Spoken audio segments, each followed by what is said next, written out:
Another day, another story. The question of whether consciousness disappears when the brain dies is deeply philosophical and remains unresolved scientifically. Most scientists agree that consciousness is strongly tied to brain activity, as experiences, thoughts, and self-awareness arise from complex brain processes. When the brain dies and ceases all activity, consciousness, as we understand it, is believed to cease because there's no longer an active medium to produce awareness. However, certain phenomena challenge this straightforward view. Welcome to Tabo Eminent Channel. For instance, some people report near-death experiences, NDEs, where they describe vivid perceptions and emotions despite the brain being in a state close to clinical death. Some researchers interpret these experiences as brain-generated illusions caused by chemical or physical changes in the brain at the time of death. Others speculate about consciousness existing in ways we don't yet understand, potentially independent of the physical brain. In the end, the majority of evidence points toward consciousness ending with brain death. But questions about NDEs and consciousness's fundamental nature keep the debate open, bridging neuroscience with philosophy, and even with spiritual beliefs in many cultures. The idea that consciousness could persist after brain death has intrigued humans for centuries. Ancient Egyptians believed in an afterlife where the soul would journey through otherworldly realms, while Hindu and Buddhist traditions entertain the idea of reincarnation, suggesting that consciousness could leave the body and find a new form. This belief in an enduring consciousness is reflected in many cultural traditions that suggest consciousness might not be fully dependent on the physical body. In recent times, stories of near-death experiences, NDEs, have only deepened these mysteries. Some people who were clinically dead, no heartbeat, no brain activity, report astonishingly similar experiences upon resuscitation. They describe floating above their bodies, seeing themselves in the hospital room, moving toward a bright light, or feeling profound peace and love. The consistency across these accounts, regardless of cultural or religious background, is one of the reasons researchers find them fascinating. While skeptics argue that NDEs are likely hallucinations caused by a dying brain, the depth and detail of some reports, including moments of accurate recollection of things that happened while they were unconscious, add a layer of mystery. Notably, some scientists are exploring whether there is an element of consciousness that could exist beyond our current understanding of life and death. For instance, physicist Sir Roger Penrose and anesthesiologist Stuart Hameroff proposed the orchestrated objective reduction, OR, theory, suggesting that consciousness originates from quantum processes in brain cells. While still controversial, this theory implies that consciousness might not be entirely tied to physical structures in a way that would make it vanish with brain death. Instead, it hints at the possibility that consciousness could exist in some form even after the body's functions cease. These ideas remain speculative, as consciousness is elusive and challenging to define. Scientists are uncovering more about the brain and its connection to consciousness, but questions about what happens when the brain ceases remain unanswered.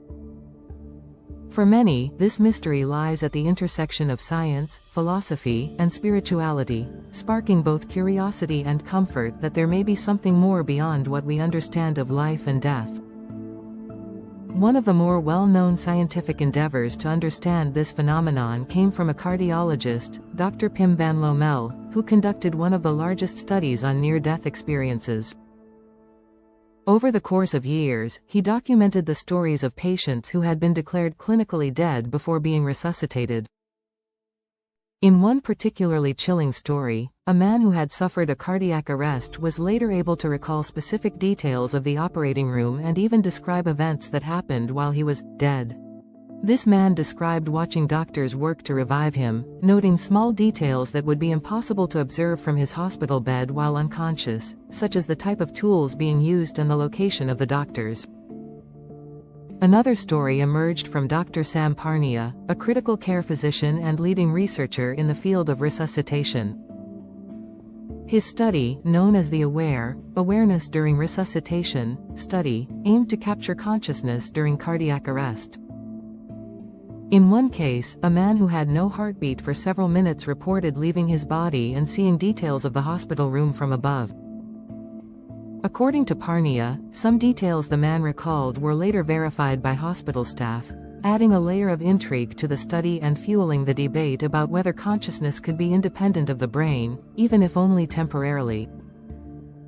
Beyond the clinical setting, stories of consciousness existing beyond the brain show up in other ways.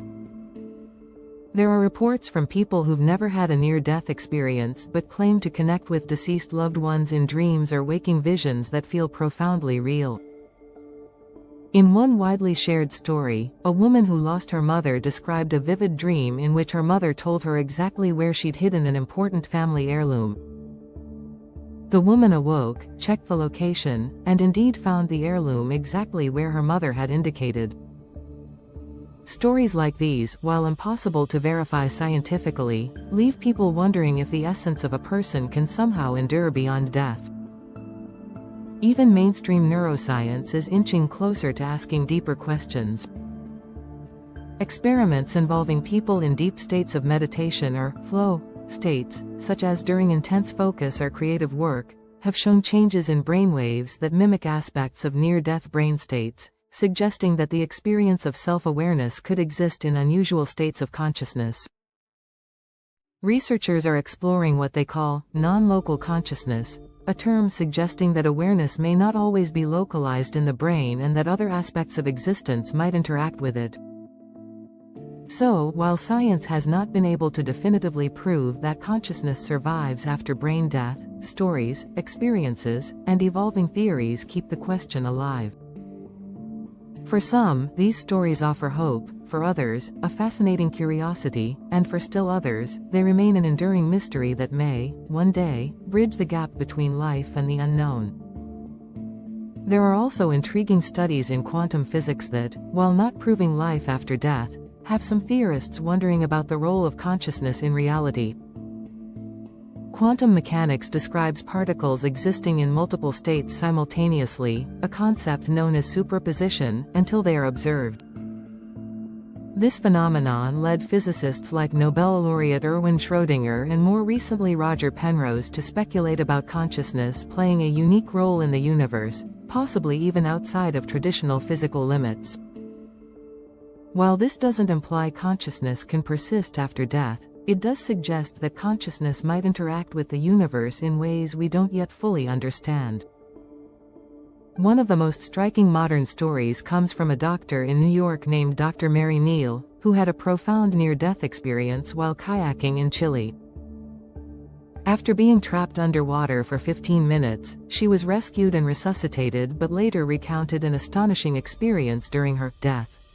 Dr. Neal described feeling herself separate from her body and travel to a realm where she met deceased relatives who guided her through a vivid environment of light and peace. Thanks for watching. Request you to subscribe the channel.